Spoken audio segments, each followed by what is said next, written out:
Example 2 में आप लोग का रिक्वेस्ट है तो हम एग्जाम्पल 2 सॉल्व कर रहे हैं। On a 60 kilometre track a train travel the first 30 kilometre eight uniform speed, है ना, यहाँ दे रखा यूनिफॉर्म स्पीड 30 है ना।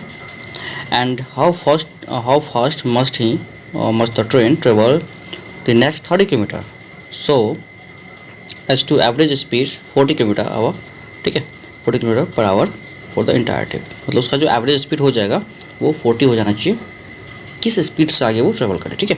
देखिए हमें जो दे रखा है उसका डायग्राम समझते हैं, क्या दे रखा है, ठीक है। इसको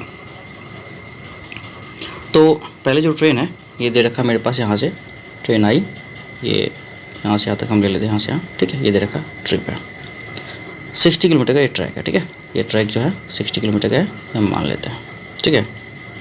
तो फर्स्ट 30 किलोमीटर जो है यहाँ से यहाँ, ये हो गया 30 किलोमीटर, ठीक है।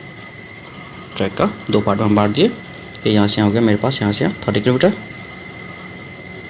ठीक है। और यहाँ से आगे हो गया ये 30 किलोमीटर, ठीक है। तो क्या रखा है कि 60 किलोमीटर का ट्रैक पे ना, ये जो फर्स्ट 30 किलोमीटर जो चल रहा है यूनिफॉर्म स्पीड मतलब 30 किलोमीटर पर आवर। तो यहाँ से जो इसका स्पीड है ये मान लेते हैं V1, that is 30 kilometre per our, ठीक है। और ये जो V2 होगा ये हमें नहीं पता, ये x मान लेते हैं, ठीक है, किलोमीटर पर आवर। लेकिन हमें एक बात पता है, जो एवरेज स्पीड दिया है ना, इसका एवरेज स्पीड क्या हो जाना चाहिए 40 किलोमीटर पर आवर, है ना। तो एवरेज स्पीड जो है इसका हो जाना चाहिए था, that is 40 kilometre per our, ये हो जाना चाहिए था, ठीक है। तो ये x, ये v क्या रहा होगा पूछा गया, तो ये जो है V2 क्या रहा होगा ये हमें बताना है, ठीक है।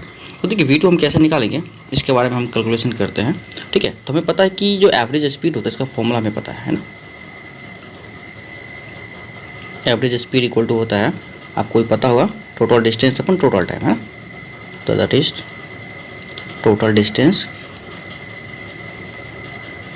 अपन टोटल टाइम, ठीक है, ये होता है।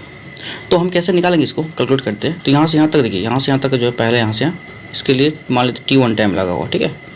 और यहाँ से यहाँ तक के लिए ये मान लेते T2 टाइम लगा हुआ, ठीक है। ये T1 और T2 ये दो टाइम निकाल लेते हैं, ठीक है। तो T1 time that is what, T1 के लिए होगा, अच्छा टाइम होता है डिस्टेंस अपन स्पीड। तो यहाँ से यहाँ का डिस्टेंस 30 है ना, और टाइम स्पीड क्या 30 है, ठीक है। तो टाइम कितना लगा होगा देख लेते हैं, यहाँ से 30 अपन 30 दैट इज़ 1 आवर। और T2 के लिए निकाल लेते टाइम कितना होगा, T2 कितना होगा यहाँ पे, दैट इज़ 30/x, है ना। तो 30 किलोमीटर पर आवर से चला होगा, और यहाँ पे x यहाँ पे ये स्पीड था, ठीक है। तो 30/x हो गया यहाँ पे, ठीक है, ये पास, ओके।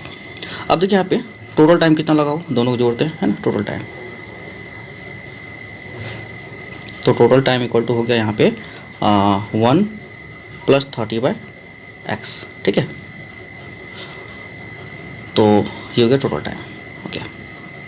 और टोटल डिस्टेंस आपको पता है, टोटल डिस्टेंस जो है आपको यहाँ से यहाँ देखिए 30 और 30 60 किलोमीटर है, ठीक है, दैट इज़ 60 किलोमीटर है, दे रखा है।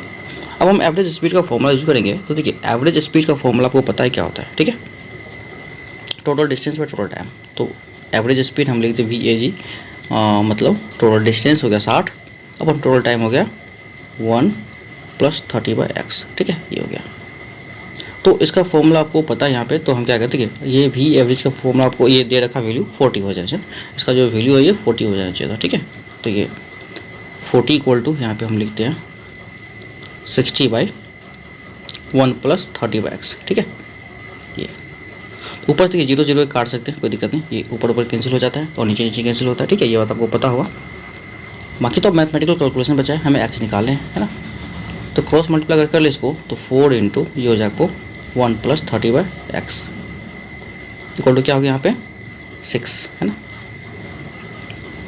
इसको अगर हम सॉल्व करते हैं, यहाँ पे हो गया मेरे पास, देखिए ये हो गया आपको, और यहाँ पे सॉल्व कर लेते हैं।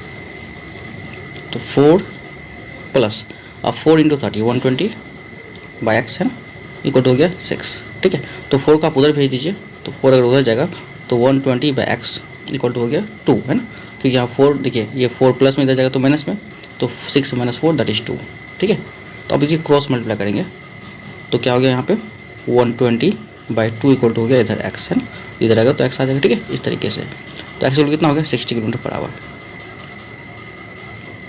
मतलब कहने का क्या हुआ ये कि एक्स का वैल्यू 16 किलोमीटर पर आवर, इसका मतलब क्या हुआ ये कि आगे का जो वो जर्नी है वो 60 के स्पीड से अगर करेगा ना, यहाँ से देखिए ये जो जर्नी है इसका आगे का, ये नेक्स्ट स्टेप यहाँ से यहाँ, तो 60 के स्पीड से अगर ये करेगा ना, तो आपको पता है ये जो है अपने इसका जो एवरेज स्पीड होगा ये 40 हो जाएगा, ठीक है, इस पूरा ट्रिप के लिए।